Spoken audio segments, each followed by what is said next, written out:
KPM. Sedapnya makanan yang kita ada dekat sini. Ada buah apple, ada buah oren, ayam pun ada. Yang paling penting kita ada kosong. Kosong. Jadi walaupun Irfan, walaupun sekarang ni semua masing-masing kita belajar dari rumah, bekerja dari rumah, kita kadang-kadang tak rasa kan masih makan. Tapi yang paling penting kita kena pastikan makanan kita sentiasa makanan yang seimbang dan kuantiti yang mencukupi. Kuantiti yang mencukupi. Barulah kita sihat, betul tak cikgu? Betul, tak berlebihan, tak berkurangan. Baik, tapi apabila Ifan tengok makanan kita yang sedap dekat depan ni cikgu, ada satu perkara yang bermain di minda lah. Okey. Apakah itu? Apakah itu? Soalannya berbunyi begini. Okey. Cikgu ada cakap yang kita punya sel ni sifatnya kecil sahaja. Betul. Tapi macam mana kita nak makan makanan yang besar ni dimasukkan dalam sel-sel kita tu, cikgu? Betul. Itu, Irfan, adalah soalan yang paling bijak dan cikgu pasti murid-murid di rumah pun mempunyai soalan yang sama. Untuk tahu bagaimana makanan yang besar ni akhirnya kita akan cernakan kepada bentuk yang ringkas masuk dalam sel kita. Kita tunggu eksperimen pada hari ini. Jom kita mulakan.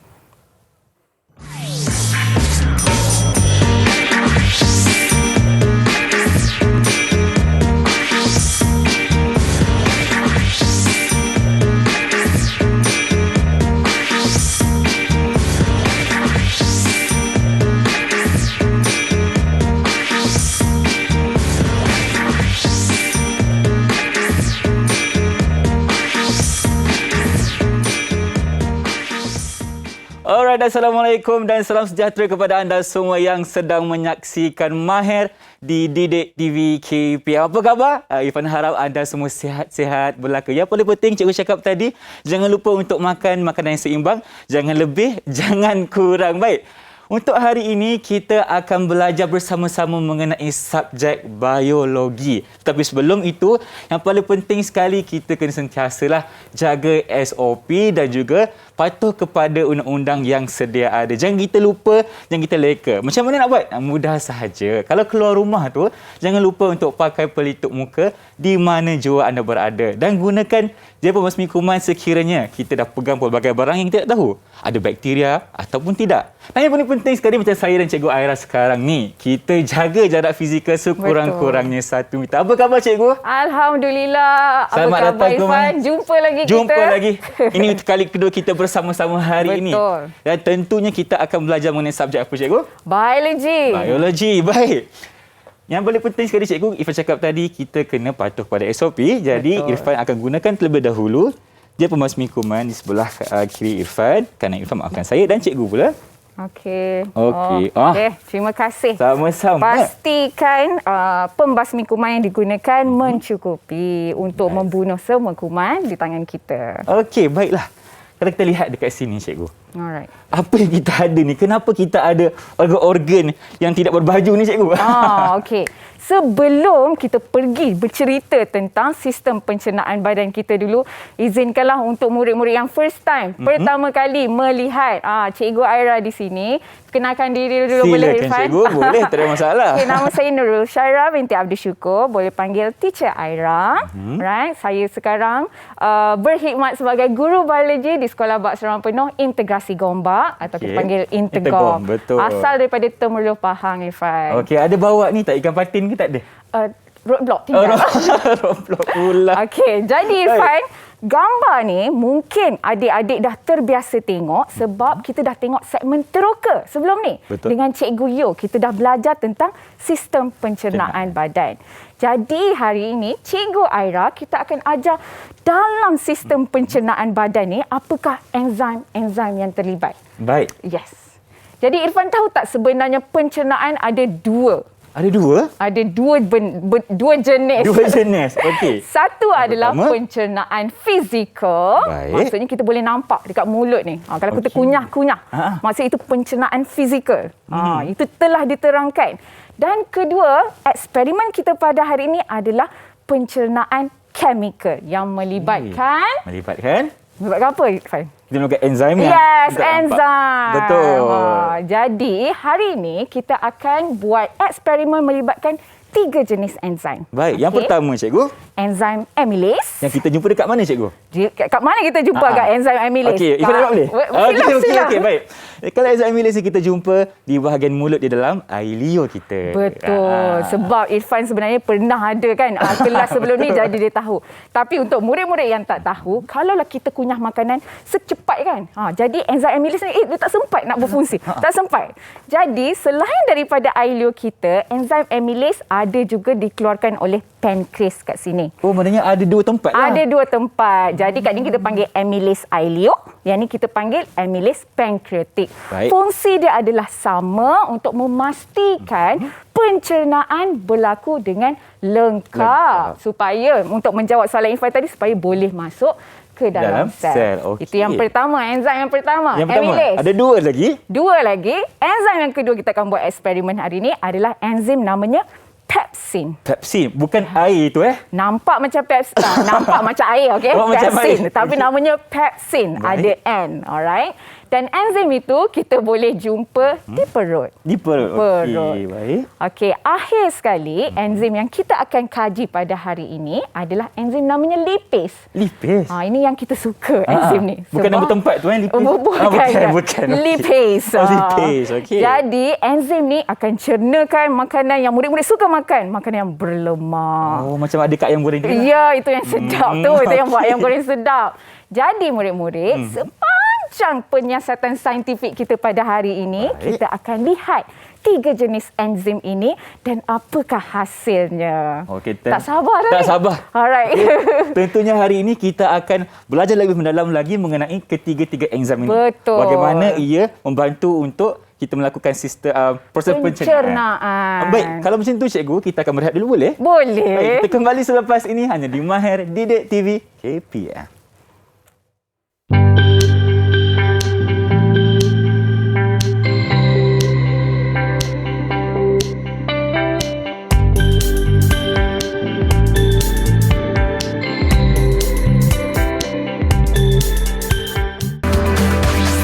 Didik TV KPM.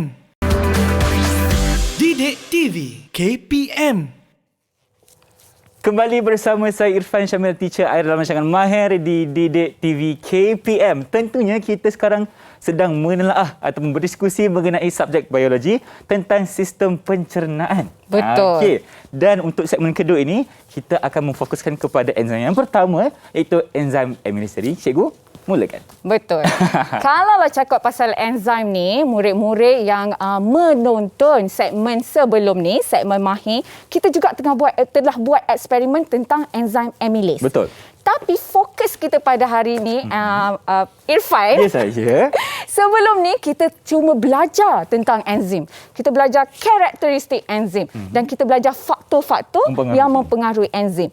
Akhirnya hari ini kita kita selesaikan dengan menceritakan peranan enzim dalam badan kita, khususnya dalam pencernaan. Baik. Jadi macam biasa Irfan, apa yang ada bersama-sama kita hari ini, kita ada kanji. Ada kanji. Okey. Kalau murid-murid ingat balik, kanji ni dalam kelas makanan apa Irfan? Karbohidrat. Betul, karbohidrat. Jadi yang kita akan belajar hari ini adalah pencernaan karbohidrat menggunakan enzim amylase. Alright. Okay. Jadi, saya akan minta tolong Irfan lah macam biasalah. Macam biasa lah kan. Macam biasalah.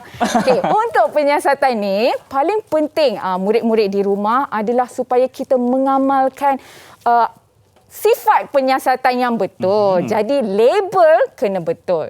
Apa dia label, cikgu? Ya, apa kita ada kat sini? Kita ada tabung uji. Tabung uji. Okey, yang cikgu dah label A dan B. Baik. Okey, kita label dengan betul lah. A dan B. Jadi nak minta tolong Irfan lah sebenarnya hari ni. Ya, saya cikgu. Okey, Bersedia untuk A berkhidmat. dan B. Jadi Irfan, kat sini kita ada kanji, okey, kat ada situ. kanji, okey. Bila kita nak gunakan semua larutan ni, bila kita sediakan dengan botol macam ni, botol penyediaan begini, okey, yang ada di meja macam ni, kita kena tuang dulu ke dalam bikar lebih kecil. Oh, tak boleh terus masukkan dalam Tak boleh tabung sebab uji, untuk mengelakkan kontaminasi. Kesianlah kelas-kelas lain nak guna juga. Betul tu. Kita janganlah kata apa, kita pentingkan diri. Betul, jangan pentingkan diri. Jadi untuk tidak pentingkan diri, kita dah letak kat sini. Okey. So Irfan boleh letak tu kanji. Di sini Irfan letak 3 ml di A, 3 ml di B. Baik. Senang je kerja Irfan. Tolong icik je. Okey, Icik je. 3 di Okey. situ. Separuh. Tu. Okey, betul lah. 2, 3. Pastikan mata kita sentiasa seranjang. Okey, tak apa Baik. sini. Okey. Betul 3. 3. Situ Okey. lagi. Okey lagi. 3. 3 lagi. Okey, baik. Oh, betul lah. 3 Selesai. mililiter, 3 mililiter. Kita bagi Okey. 2 saja. Betul. Ha. Jadi kat sini kita dah ada kanji. Apa yang membezakan sebab penyiasatan dekat A, tabung uji A, cikgu akan letak enzim amylase. Okey. Yang kita boleh jumpa dekat Ileo. ileo ataupun dekat pankreas Pankreas. kita. Betul. Okey. Jadi cikgu letak 2 ml amylase. Ke Ifan nak letak? Boleh. Silakan. Okey, pembantu Mak Mal yang Tak apa. setia. Ya. Sebab tu saya suka ni. Okey, letakkan 2 ya. Letak 2. Okey. 2 saja. Baik. Ya. Jadi dekat cikgu dekat sebelah sini kita akan letak tak ada enzim amylase. Jadi ada, apa akan jadi? Tak ada. Kita letak 2 juga. Okey. Maknanya kat sini cikgu letak apa ya? Okey. Kita cuma letak air suling sahaja. air suling sahaja. Air suling sahaja Okey. kita cuma selalu cakap dia sebagai kontrol lah. Alright, sebab kita nak tengok betul ke tak. Jadi satu kita letak air suling je. Okey. Tapi tak boleh letak juga sebab kita nak pastikan volume bilangan. Isi padunya Betul? sama. Okey. Okey, bila dah siap ni Irfan, okey, sekarang ni dua-dua tabung uji ni kita ada kanji dan kita ada amylase. Jadi kita masukkan dekat dalam kukus air. Okey. Right, yang bersuhu Berapa 37 darjah Celsius. Okey. Kenapa suhu dia 37 darjah Celsius? Adakah itu suhu optimum cikgu? Benar. Inilah yang saya suka dengan Irfan, yang pelajar yang cepat pick up di rumah. Okey. Itu adalah suhu optimum untuk amylase ni berfungsi. Baik. Jadi kita biar 10 minit 10 Irfan. minit sahaja. Bagi apa tu nama dia, enzim amylase tu Bertindak bekerja. balas. Jadi lepas tu kita akan ambil 2 ml daripada tabung A. Ingat tak? Tabung A tadi adalah tabung yang kita letakkan amylase. Kita simpan 2 ml. 2 ml. Alamak. Okey. Yang ni Macam pastikan mana cikgu nak buat? silinder penyukat kita diletakkan di kawasan yang rata. Okey. Dan mata kita kena berada dalam keadaan seranjang. Ataupun untuk pelajar yang ambil DLP parallel. To your airlines. Nampak tak? Kita bercakap dalam bahasa Inggeris juga hari ini. Alamak. Okay, terlebih sikit. Terlebih sikit. Okey, kalau terlebih, kita tuangkan saja. Apa dah? Tuangkan saja. Tak ada Tuangkan masalah. Okey. Telajak perahu boleh diundur. Telajak tuang, kita tuang balik. Mudah saja. Mudah sahaja. Okey, bila dah 2 ml macam ni, kita masukkan dekat tabung uji yang berbeza. Okey, yang Okey, kosong. kita label A star. Okey, A star. label lah maksudnya daripada benda yang sama kan? Baik. Tapi sekarang ni kita tahu tadi ada kanji. Betul. Kita tahu amylase berfungsi hancurkan kanji. Betul. Bila bab 4 pelajar-pelajar dah belajar kanji ni, alright, kita boleh hancurkan dia kepada maltosa.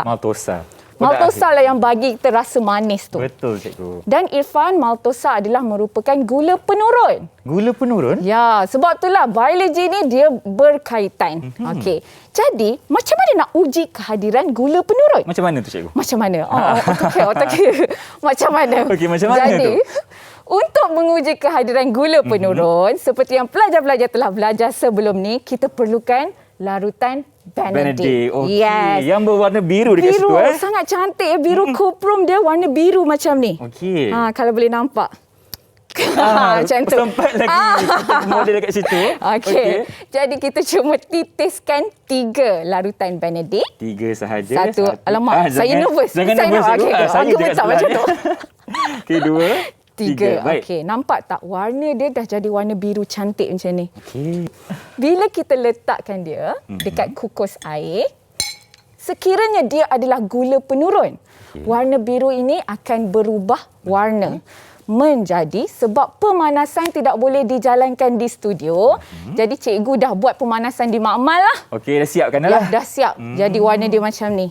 Merah butter. Merah butter. Maksud warna merah butter ni, maksudnya ada kehadiran gula penurun. Maksudnya betul lah. Amylase buat kerja. Buat kerja. Buat kerja. Buat kerja. Tapi, okey. sekarang ni betul tak dekat dalam A ni, kan kita dah biarkan tadi kan, sepatutnya masih ada lagi tak kanji dekat dalam ni?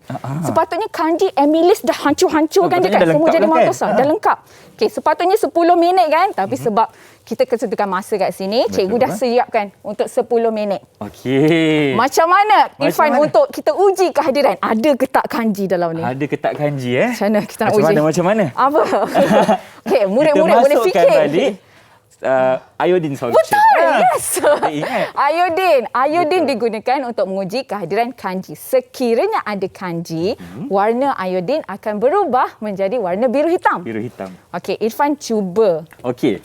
Nak masukkan ke? Cuba masukkan. Berapa titis, iodine. cikgu? 3 titis 3 sahaja. titis sahaja. Okey, kita letak macam ni lah. Okey, Baik. sekejap Okey. Sekejap, Boleh Irfan macam ni. 1, 2, 3. 3. Okey. Nampak tak? Warna dia masih kekal menjadi warna kuning. Merah bata kan? Warna tak kuning. Irfan. Merah bata ni tadi. Okey, baik. Merah bata maltosa. Salah tengok. Sekarang ni warna iodine tu dia tidak berubah warna. Apa akan jadi dekat yang B ni tadi? Yang kita letak amylase dan kita letak kita letak isolane je. Maksudnya kanji masih kekal ada kan sepatutnya? Betul, sepatutnya ada. Betul ke tak? Kita cuba lagi. Kita cuba, okey. Okey. Irfan cuba letak. Baik, kita masukkan Okey, lagi cuba, 3 titik. Okey. Iodine. Baik, 3. Okey. Ya, nampak Okey. tak? Warna dia berubah menjadi warna biru Biru hitam. hitam. Tapi mungkin di sini. Nampak warna biru hitam. Dia tak berapa terang sangatlah warna dia sebab mungkin dah terbiar lama. Betul. Okey. Jadi di sini benarlah kehadiran amylase telah mencernakan kanji menjadi maltosa. Macam mana kita nak tahu ada maltosa ke tidak? Kita buat eksperimen gula penurun. Okey. Tapi sebenarnya tadi kan kita buat tabung uji A sahaja. Betul? Eksperimen ni, langkah-langkah eksperimen ni sepatutnya diulangi dengan B. Okey. Tapi hasilnya tidak akan warna biru ni tadi. Kalau sekiranya ia adalah tabung uji B, warna dia tidak akan berubah Baik. menjadi merah bata. Faham. Senang bukan? Maknanya kalau dekat sekolah cikgu kita kena ulang lagi sekali proses yang sama. Betul. Terhadap tabung uji A dan tabung uji B. Okey. Kalaulah Irfan tertanya-tanya, apakah maksud gula penurun? Apakah itu? Apakah itu? Macam tu Apakah kan. ia, cikgu, Kenapakah sebenarnya? gula penurun? Gula penurun ni, terma gula penurun telah diajar dalam bab 4. Maksudnya, Benedict solution, larutan Benedict ini, warna dia biru kuprum cantik macam ni. Betul. Sebab dia mempunyai ion copper 2. Cooper 2. Apa yang berlaku, maltosa tadi telah turunkan copper 2 ni menjadi copper Copper 1. Dan copper 1 warna bukan lagi warna biru. Warna dia warna merah. Bata. Ya, dan maltosa dia baik hati, dia boleh turunkan. Okey. Ya, jadi itulah nampak Maksudnya, tak? Nampak tak macam mana pemahaman terhadap bab 4 akan menguatkan lagi kefahaman terhadap bab 9 iaitu bab pencernaan ini. Okey, baik. Betul. Itu untuk enzim amylase, cikgu. Betul. Nampaknya kita sudah banyak belajar mengenai enzim amylase di mana kita gunakan larutan iodine dan juga larutan Benedict untuk kita pastikan sama ada ke tak kewujudan amylase kat situ. Okey? Dan Irfan nak tanya cikgu, kalau badan kita ni kekurangan ataupun tiada enzim langsung, apa akan jadi sebenarnya? Okey, sebenarnya bila kita dah cakap kepentingan enzim dalam badan kita untuk respirasi, pencernaan, sebenarnya kalau kita fokus pada enzim amylase, sekiranya kita cek dalam darah kita sebenarnya ada terlebih ataupun terkurang, doktor akan cek kita punya kawasan, alright, kelenjar yang menghasilkan enzim amylase ni. Baik. Sama ada terdapat masalah di kelenjar ileo ataupun kelenjar pankreas. Itulah pentingnya ada enzim dalam badan kita untuk pencernaan. Sebab Irfan rasa cikgu kan, kalau secara saintifiknya, kalau kita kekurangan enzim, maknanya sistem tumbesaran kita akan terjejas. Betul. Semua sekali lah sebenarnya. Semua sekali akan terjejas. Betul. Okay? Dan kita berterima kasih kepada cikgu untuk penerangan untuk enzim amylase ni. Kita akan ada 2 lagi enzim yang akan kita kongsi kepada anda semua. Tunggu. Kita berehat dulu, kembali selepas ini hanya di Mahir Didik TV KPM.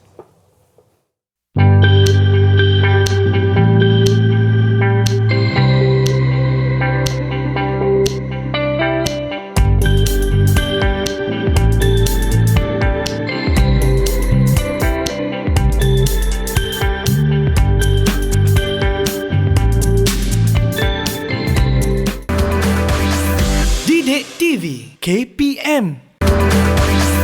Didik TV KPM. Alright, kembali bersama saya Irfan Syam dalam rancangan Mahir di Didik TV KPM. Tentunya kita sedang bersama dengan siapa di sebelah saya ni? Tentunya Teacher Aira masih di sini untuk berdiskusi ataupun menceritakan kepada anda mengenai dua lagi enzim yang kita akan sentuh, iaitu pepsin dan juga lipase. Okey, kalau macam itu cikgu, yang pertama, apakah ia? Jadi Irfan, sebelum kita sambung eksperimen ni tadi, kita kaitkan tadi tentang pemakanan seimbang. Betul. Awal-awal tadi tentang proses nutrisi, proses pencernaan karbohidrat telah dilaksanakan di mulut oleh enzim amylase. Sekarang ni, apa jadi dengan ayam goreng yang protein? Kemana ia akan pergi? Minyak yang protein. Takkan makan jadi serbuk macam tu kan? Tak. Kan akan berlaku proses pencernaan juga. Dan enzim yang bertanggungjawab menjalankan proses pencernaan ini namanya adalah enzim pepsin. Alright? Okay. Jadi dekat sini, cikgu dah bawa dah enzim pepsin. Dan kita perlukan sampel makanan yang ada protein. Kita buat apa cikgu? Jadi kat sini untuk sampel makanan protein yang digunakan di makmal masing-masing adalah kita panggil ampaian albumen. Okey, ampaian albumen ni sebenarnya kita dapat dari mana cikgu? Saya suka kalau tunjukkan terhadap murid-murid kat sini. Ini adalah ampaian albumen. Kalau nampak warna dia macam warna cloudy, berkeladak macam tu. Okey. Soalan cikgu terhadap murid-murid dan juga Irfan. Alamak, okey. Di mana boleh kita jumpa albumen ni? Kita makan apa yang kita dapat albumen? Cikgu Ifan nak teka? Sila. Ifan nak teka? Ifan rasa kita boleh jumpa di dalam telur.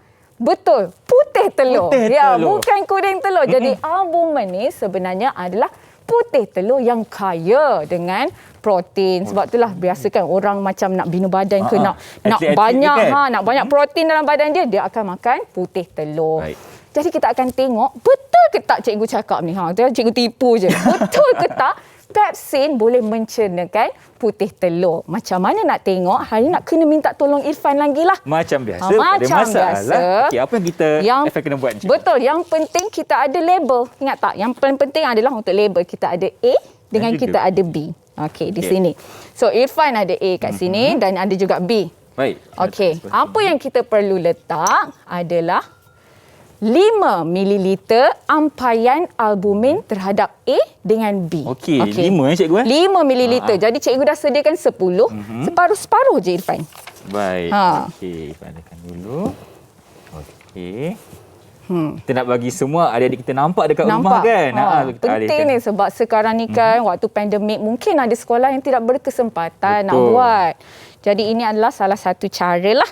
Okey, 5 Okey, 5. Okey, boleh ke Irfan? Boleh. Dia ketat sikit kot. Okey. Ketat sikit. Tak boleh? Boleh. Boleh. Okey, saja nak bergurau. Saja. Bergurau sender sikit. Okey, dia jangan cikgu nervous. Okey. Okey, 5 boleh ke? Boleh. Irfan takut terlajak. Okey. Tak apa. Okey, 5 dekat situ. Baik, habiskan saja. Okey. Habiskan saja. Letak mana cikgu? Okey, letak balik ke sini. Tidak mengapa sebab ini adalah bikar yang kita gunakan lah. Jadi, dekat sini macam amylase tadi, tadi kita letak 1 ml amylase.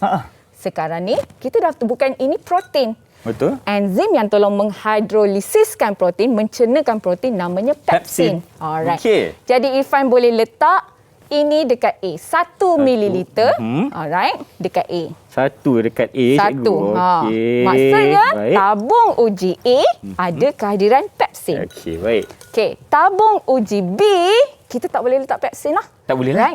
Kita akan letak isolin. Okay. So cikgu letak Okey. Sebab cikgu cakap tadi kita kena samakan isi padu. Betul, isi padu barulah kita nampak perbandingan. Betul. Okey, jadi di sini Irfan kita ada satu ampaian albumin bersama-sama pepsin. Betul. Satu lagi ampaian albumin dengan isolin sahaja. Tapi yang pentingnya dekat dalam perut kita ni ada asid. Ada asid? Betul, ada asid dekat dalam perut kita. Apa salah satu fungsi asid dekat dalam perut kita adalah untuk kita aktifkan pepsin ni. Okey, boleh tahu tak nama asid tu cikgu? Hydrochloric acid. Dan asid hidroklorik ini adalah bersifat sangat pekat, jadi dia betul-betul menghakis. Faham? Okey, untuk kita simulate, tunjukkan keadaan dalam ni, peksin kita juga perlu situasinya ada asid. Asid, okey. Jadi kat sini kita dah bawa asid juga. Kita bawa juga Bawa HCl kat asid sini. itu di situ. Okey. Irfan, hydrochloric acid di Baik, situ. Okey, kita Okey. nampak. So Irfan kena letak 1 ml di sini, Baik. 1 ml di sini. Okey. Okey, nampak Masukkan. tak? Satu sikit je. Sikit. Lebih Sini, sikit. B. Okey. Okey. Jadi sekarang ni dah tak ada alasan dah kalau B ni tak berfungsi sebab dia tak asid. Sebab kita dah letak dah. Kita dah letak dah. Kita dah letak dah ni. Jadi apa yang membezakan dua-dua ni hanyalah kehadiran pepsin dengan tak ada kehadiran pepsin. Faham? Okey. Untuk kita uji macam mana akhirnya pepsin ni akan berfungsi ke tak, kita kena biar selama 20 minit. 20 minit? 20 minit kita Okey. biar bagi pepsin ni work dulu, dia bekerja-kerja dululah. Okey, tapi cikgu dah sediakan lah. Yang 20 minit kita dah sediakan. Yang dah siap. Dah siap. Okey. Jadi dekat sini nampak tak kehadiran dia? Alright. Albumin kita dah jadi semakin jernih. Betul, cikgu. Okey, berbanding dengan ampaian yang awal-awal. Okey. Okey, kalau kita letak di air suling biasa, apa akan jadi? warna dia masih lagi warnanya berkelada macam ni, Ataupun cloudy. cloudy lah kan? Warna dia cloudy. Tapi bila kita dah letak pepsin, okey, warna dia dah akan jadi jernih. Maknanya kat sini, cikgu, kita punya albumin tu dah dicerna. Terhias dihidrolisis Faham. daripada protein albumin ni kepada polipeptida. Polipeptida. Okey. Itu yang berlaku dekat dalam perut masing-masing. Bila makan ayam kan macam, I wonder kat mana pergi ayam ni? Alright, dekat perut kita, pepsin is working hard on it. Alright, Okey. bekerja keras. Ifan nak tanya, cikgu, Alright. yang polipeptida tadi tu, dia bersifat kompleks ke atau macam mana? Alright, dia tidak sekompleks seperti protein tapi masih lagi belum lagi bentuk yang ringkas. Baik. Jadi lepas ni sekiranya mempunyai masa, cikgu akan terangkan lebih lanjut. Okey, sekarang Irfan, kita dah selesai. Terbukti pepsin boleh menghidrolisiskan protein. Apa jadi dengan lipase? Macam Apa mana jadi? pula? Ya, apa jadi dengan lemak-lemak yang kita makan? Apakah enzim yang terlibat? Jadi, enzim yang terlibat nama dia Lipase. lipase untuk sebab substratnya merupakan lipid. Jadi, Lipid, enzimnya lipase. Okey. Jadi dekat sini, macam mana? Kat mana yang kita selalu makan banyak kan? Apa tu nama dia? Lemak yang kita dapat selalunya Alah, adalah... senang je, cikgu, jawapan dia. Kalau kita makan ayam goreng, Betul. digoreng dengan apa? Minyak. Ya. Ayam tu protein. Okey, goreng dengan minyak, deep fry, double fry lagi. Aduh. Lagi banyak lemak. So, apa yang cikgu bawa kat sini adalah minyak masak. Boleh buka tak tu, cikgu? Minyak masak. Jadi kat Okey. sini nak minta tolong Irfan. Ya, saya. Kita akan buat eksperimen tapi bahan makanan kita adalah minyak masak. Okey. Jadi yang kita perlu letak Irfan macam biasa. Okey, ada A dan B. Irfan letak 2 ml minyak masak di setiap ni. Yap, satu tabung uji. Okey. Okey. Boleh tak tu? Boleh. Pertolongan ke? Okay, kita takut tumpah Irfan. okey. Kalau minyak Takut dia tumpah. bahaya kan nanti. Okey. Betul. Okey, 2 ml di situ dan 2 ml Okey, satu letak lagi. 2 di situ. Okey, 2 di sini. Benar. Baik, maknanya kat 2 tabung uji mempunyai 2 ml minyak masak. Ni lah. Okey, cikgu angkat bagi nampak. Okey. Kan? 2 ml minyak masak. Tadi, pencernaan enzim amylase ni ya Irfan. Di saya. Okey. Dia macam pepsin tadi, dia perlu asid. Asid. Kalau enzim lipase ni, dia perlukan kawasan yang beralkali. Kenapa tu, cikgu? Kenapa dia perlu beralkali? Okey, sebab ada kehadiran hempedu. Dia memang macam tu enzim. Kita dah belajar kan Okey, sebelum okey, ni. okey. Ada enzim ni macam just say I want optimum temperature. Faham? Yes, yes. Ada yang enzim ni macam no, I nak acidic Anak je. asid. Kalau lipase ni, Lipase macam no, I want alkaline. Alkaline, Okey. yes. So, this is what happened. Ini yang berlaku dekat enzim lipase. Okey. Tapi tak apalah, kita dengar cakap dia. Betul. Okey. Kita ikut je lah apa dia Ikut nak. apa yang dia nak. Jadi kita akan letakkan larutan yang beralkali. So larutan yang beralkali kat sini kita ada 0.2 mol sodium. mol karbonat. Sodium carbonate solution. Okey. Sodium larutan natrium carbonate which is larutan yang beralkali dekat sini. Boleh Ifan tahu pH value dia berapa cikgu? Oh, pH value dia should be lebih daripada 7 lah sebab dia beralkali. Baik. Okey, jadi kita ada ni silinder penyukat ni tadi. Okey, kita akan gunakan. Right, kita masukkan berapa, dia kat cikgu? sini. 1 mililiter saja Irfan. Sahaja. Satu. Jadi kita akan letak dekat dua-dua. Maksudnya dua-dua lipis dapat. Baik. Okey, 1 mililiter. Untuk yang B kita masukkan Okey, B. terlebih dahulu. Okey, 1 mililiter di sini. Untuk A pula. Okey. Maksudnya kita dah bagi. Dah bagi dah lipis apa yang dia nak? Apa yang dia nak. Kita bagi. Okey, di sini di mana dia dapat menarik sikit. Okey. Selain daripada kita bagi dia alkali, sama macam sistem pencernaan badan kita, minyak-minyak ni perlu dihancurkan. Okey, faham. Dengan apa tu cikgu? Apa yang dihancurkan dalam badan kita yang menghancurkan minyak-minyak ni nama dia hempedu. Hempedu. Okey, tapi kan Mak Mal ni kita tak ada hempedu. Kita tak Hempedu ada. siapa? Kita nak ambil Ifan bedah. punya ke? Okey. Jadi, apa yang boleh menunjukkan sifat hempedu adalah cecair pencuci pinggan.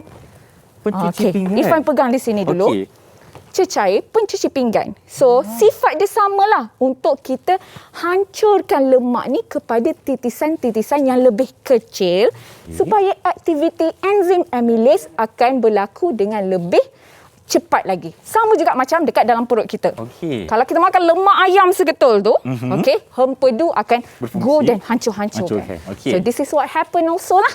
Boleh Ifan tahu apa sifat-sifat kita punya pencuci pinggan ni cikgu? Sebab kita panggil dia sebagai emulsify agent. Kita tolong hancurkan. So Baik. Irfan boleh letak 1 mililiter di sini. Okey, bahaya ya.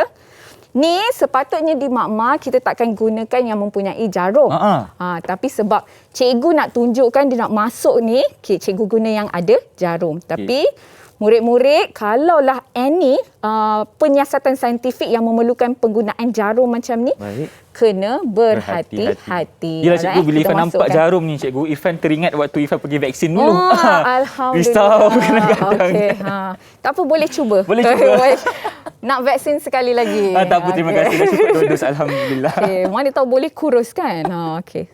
1 mililiter kita masukkan. Jadi cikgu, tak kisahlah mana-mana pencuci pinggan pun boleh guna juga. Boleh, asalkan sifat dia bersifat emulsify, menghancurkan menghancurkan minyak ni kepada titisan-titisan yang lebih kecil. Baik. Okey, di sini di mana nak minta tolong Irfan, Ya, tolong cikgu. goncang. Goncang kan? Goncang dua-dua. Kita pusing-pusing je lah cikgu Ya, pusing-pusing. Okey. Irfan kena tutup macam ni. Okey, tutup macam tu. Okey, Sepatutnya cara kita pakai penutup ni, penutup tabung uji. Okey. Tapi sebab kita dah ada sarung tangan ni, Betul. kita boleh goncang-goncang. Okey, goncang macam tu. Okey. Goncang-goncang. Okey. Okey. Nampak tak di sini? Okey, maksudnya minyak tu tadi dia telah menjadi titisan yang lebih kecil Okey. dalam kawasan yang alkali supaya enzim amylase boleh berfungsi. Faham. Okey. Macam mana nak uji kehadiran produk daripada lipid ni? Betul. Alright, daripada minyak ni. Okey.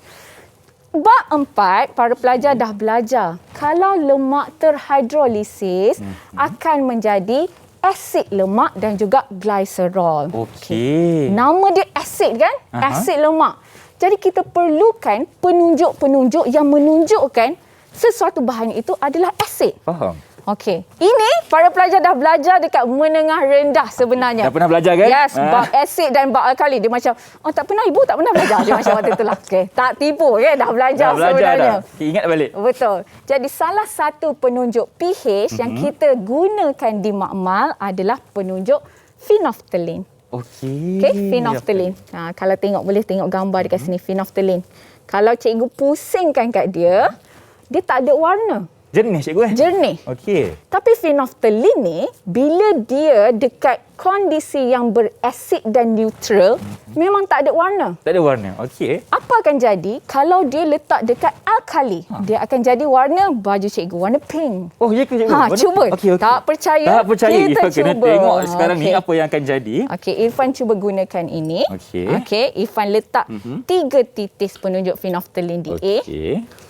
Okey, harap-harap Menjadilah kan. 1, 2, 3. Okey. Letak banyak sikit lah Irfan. Letak banyak Kita sikit nak lah. tunjukkan. Okey. Okey. Okey. Nampak tak? Nampak tak warna Nampak tak dia? warna dia berubah. Sama dengan baju warna cikgu. Abracadabra. Very cantik. Warna dia warna pink. Bukan air Bandung Bukan. bukan. Lapar bukan. pula tengok ni. Okey. Sebenarnya dua-dua, dua-dua adalah sebab dalam ni dua-dua ada larutan natrium karbonat. Jadi dua-dua menjadi warna pink. Okey. Apa akan jadi kalau kita letak lipis? Kan? Bila kita letak lipis, minyak dia tadi akan dihidrolisis. Minyak ni kan lipid, kita cakap Betul, lipid. lipid. Kita akan hidrolisis menjadi glycerol dan asid lemak. Asid lemak. Nama pun asid. Maksud dia warna pink ni tadi akan berubah warna. Okey. Menjadi warna yang colourless balik. Tiada warna Tiada balik. warna balik. Tiada warna balik sebab ada asid. Jadi kita akan test. Satu, dekat B kita akan letak air suling. Okey. Biasa. Dekat A kita akan letak enzim Enzim lipis. lipis lagi sekali. So dekat sinilah Okey. enzim lipis sebenarnya. Yang ni ada klorida asid. Okey. Otak dia enzim lipis ni sebenarnya. Okey. Alright, enzim lipis. Okey, kita letak 1 ml Okey. enzim lipis. Dekat tabung uji yang mana cikgu? Okey, 1 ml dekat tabung uji A. Okey. Okey, boleh tak Irfan? Boleh. Okey. Kan, dan cikgu akan letak 1 ml di tabung uji B. Okey, Irfan kalau Okey, jap. Irfan yang ni dia menarik sikit. Irfan boleh kena angkat sikit. Boleh kena angkat sikit. Macam tu. Cuba tu Kita dia. masukkan Okey. Baik. Okey, nampak tak? Warna pink ni tadi, warna merah jambu ni tadi. Okey, Irfan goyang-goyang sikit. Goyang-goyangkan sikit. Goyang-goyang. Goyang kepala goyang. So, warna pink ni tadi, merah jambu dah bertukar warna. Sebab bila ada enzim lipis ni tadi, dia akan menukar lemak-lemak kepada gliserol dan asid lemak. Kan, asid. Jadi dia dah asid, dia tukar warna dah tadi. Sebab alkali yang jadi warna dia warna pink. Warna pink. Okey. Okey. Berbeza dengan B. Kita Dekat B ni masukkan, tadi, kita tak ada lipis. Tak ada lipis. Kita cuma masukkan Air suling sahaja. air suling sahaja. 1 ml. 1 ml. Okey. Beza dia, warna dia kekal. Kekal warna semua. pink. Okey. Tak berubahlah warnanya. Tidak berubah. Maksudnya dekat sini, dekat tabung uji B, tiada aktiviti mencernakan lemak, tiada asid lemak. Okey, sebab mungkin kita guna lipis ni, lipis yang kuat lah sebenarnya. Okey, dia cepat. Cepat. So, lipis yang kita gunakan makmal, mungkin dia mengambil masa sikit sebelum dia menukar warna. Selalunya berapa lama cikgu? Selalunya 20 minit. 20 minit. Jadi murid-murid perlu record. Sepanjang 20 minit tu perlu lihat masa yang diambil supaya untuk lipis menukar warna phenolphthalein daripada warna merah jambu kepada tidak berwarna. Okey, kalau macam ni cikgu kita kena tunggulah sekejap kan. Kita tunggu sekejap. Tapi yang ni tadi sebab lipis mungkin cikgu buat dia very fresh, very segar. Dia cepat. Ni kalau kita telan mungkin habis lemak-lemak kita. Jangan cikgu bahaya. Jangan. ditelan sekarang. Okey, kita memang dah ada enzim lipis yang natural dalam badan. Jangan buat macam tu. Okey. Jadi benarlah kedua-dua keputusan kita hari ini Irfan. Kita dah tunjukkan enzim pepsin berjaya membuatkan larutan albumin which is protein kepada larutan yang lebih jernih. Maksudnya protein telah dihidrolisis. Itu yang kedua. Menjadi polipeptida kan? Menjadi polipeptida. Okey, baik. Yang ketiga, kita dah berjaya tunjukkan enzim lipis, alright, menukarkan lemak kepada asid lemak dan glycerol. Okey cikgu.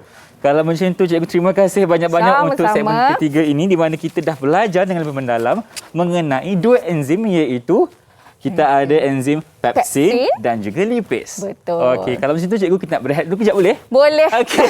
Kita akan kembali selepas ini hanya di Mahir Didik TV KPM.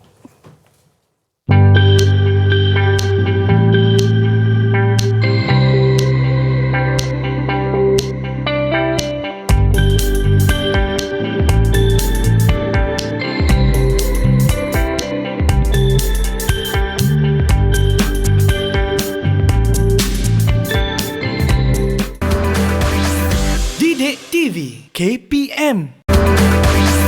Didik TV KPM. Murid-murid masuk.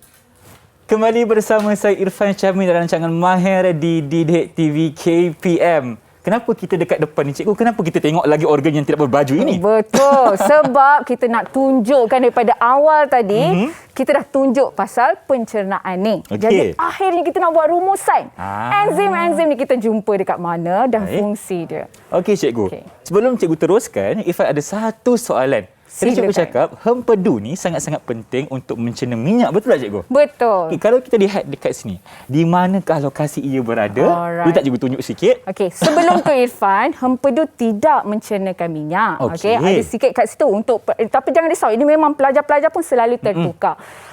Lipis yang mencernakan minyak. Okey. Fungsi hempedu kita tolong hancur-hancurkan minyak tu jadi part yang lebih kecil. Aha. Jadi organ apa yang tolong menghasilkan hempedu ni? Okey, Okey, antara sini. Kat mana, cikgu? Organ dia adalah hati. Okey, hati. Okey. Irfan nampak ini adalah hati. Oh, Okey, Irfan okey. tunjuk. Okey, Irfan cuik sikit. Cuik sikit, Irfan telah mencuit hati. Okey, itu lawak biasalah. Cikgu jangan jatuh, cikgu. Okey, kita takut jatuh Jatuh hati. hati pula. Yang paling Aduh. penting, Irfan balik nanti jangan curi hati. Okey. Je gitu. Sekarang tak curi, Okey, jangan ambil hati juga. Okey, Baik. ini organ yang menghasilkan hempedu adalah hati. Tapi ini adalah soalan yang selalu ditanya. Okey? Murid-murid kena ingat, fungsi hempedu hanyalah untuk emulsifykan, menghancurkan minyak lemak kepada titisan-titisan kecil. kecil. Yang tolong mencernakan adalah enzim Lipis. lipis yang dihasilkan oleh pankreas. Okey. Okey. Kalau dekat pankreas, cikgu, kita boleh jumpa dua enzim lah. Tiga sebenarnya. Kita ada amylase juga, Kita ada amylase, pepsin. kita pepsin di perut. Di perut kat sini. Okey. Kita ada tripsin sebenarnya. Okey, ada tripsin. Tripsin dan lipis. Jadilah kalau macam cikgu selalu mengajar para pelajar, ingat pankreas, ingat light. Lipis, amylase, tripsin. Ingat tu. InsyaAllah nanti untuk jawab soalan Senang. bio, senang. Tak ada masalah. Pankreas, light. Pankreas, light. Okey. Jadi di situ Irfan, daripada makanan-makanan kompleks tadi, enzim kita telah bekerja untuk hancurkan terhadap bentuk yang lebih ringkas. Betul. Lepas tu barulah kita punya nutrien tu dapat diserap ke dalam sel badan kita. Betul. Tapi yang cikgu tunjukkan tadi masih belum bentuk yang ringkas kecuali lemak. Alright? Oh, okey. Lemak asid dan juga gliserol itu okey. Dah Okey. cukup Dah paling komplit ringkas. dah. Okey. Tapi maltosa dan juga polipeptida masih belum. Jadi proses pencernaan ini akan dilengkapkan di penghujung usus kecil menggunakan enzim. Kalau maltosa, maltase. Alright. Kalau polipeptida tadi, kita guna tripsin. Okey. Enzim tripsin. Daripada polipeptida, tripsin dikeluarkan. Polipeptida kita jadi peptida. Peptida. Belum lagi. Belum ringkas lagi. Tak muat lagi nak masuk sel. Okey. Okey, dekat usus kecil juga kita ada enzim yang dinamakan irepsin. Irepsin. Okey. Akan tukar jadi apa, cikgu? Akan ditukar jadi apa? Paling Tukar kecil? peptida kepada amino acid. Okey. Asid amino lah. Jadi bila dah bentuk ringkas ni, barulah boleh masuk dalam sel dan menjawab persoalan Irfan. Macam mana bentuk yang kompleks, makanan yang kompleks ditukarkan menjadi bentuk yang ringkas dan boleh masuk ke dalam sel kita. Right? Menjawab soalan Menjawab. Terima kasih banyak, cikgu. Okey. Maknanya kita punya proses pencernaan ini akan melalui 2 atau 3 proses lah. Ya, banyak proses banyak pencernaan. proses Ya, sebab sebenarnya. tu dia macam kalau student belajar topik kan, murid-murid belajar topik macam Allah. Banyak nak ingat ni. Ya, yang penting faham. Yang penting Tak perlu faham. ingat, faham. Kalau faham insya-Allah ingat. InsyaAllah, macam tu. insyaAllah boleh. Betul. Okey. Okey. Baiklah, cikgu. Kita boleh ceritakan sedikit dari segi rumusannya, cikgu. Dari segi, macam biasalah kita akan recap kembali mengenai apa yang kita Betul. belajar hari ini. Betul. Jadi murid-murid, apa yang telah kita belajar hari ini adalah fungsi-fungsi enzim dalam pencernaan. Kalau sebelum ni murid-murid just belajar teroka macam mana enzim diperlukan, Betul. apakah faktor yang mempengaruhi aktiviti enzim. Hari ini kita rumuskan perlu ke tak enzim ni dalam sistem pencernaan kita. Ada berapa enzim kita belajar hari ni? Ada 3 cikgu. Ada 3. Yang pertama kita ada amylase. Kita belajar amylase. Yang kedua kita belajar mengenai pepsin. Betul, Dan pepsin. ketiga adalah lipase. Betul, belajar lipase. Jadi ketiga-tiga kelas makanan ni dia ada tempat yang berbeza dan juga enzim yang berbeza. Jadi pentinglah badan Betul. kita mempunyai semua enzim-enzim ini. Macam cakap tadi, enzim-enzim ini sangat diperlukan Ya. supaya kita dapat menjayakan Betul. proses pembesaran. Pembesaran yang paling mendapatkan penting. protein dan juga tenaga yang lebih baik. Ya, khususnya untuk murid-murid kan tengah belajar ni kan memang perlukan nutrien-nutrien macam ni. Okey, Cikgu. Terima kasih Cikgu Syaira kerana bersama saya Sama-sama. hari ini dan Syakal Mahir di TV KPM mengajar kami mengenai proses pencernaan dengan 3 enzim yang diceritakan. Betul. Kalau macam itu, Cikgu, kita akan kembali di lain hari pula. InsyaAllah Boleh, kalau ada insyaAllah. rezeki. Okey, Alright. terima kasih. Assalamualaikum. Jumpa Sama-sama. lagi. Bye-bye.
Didik TV KPM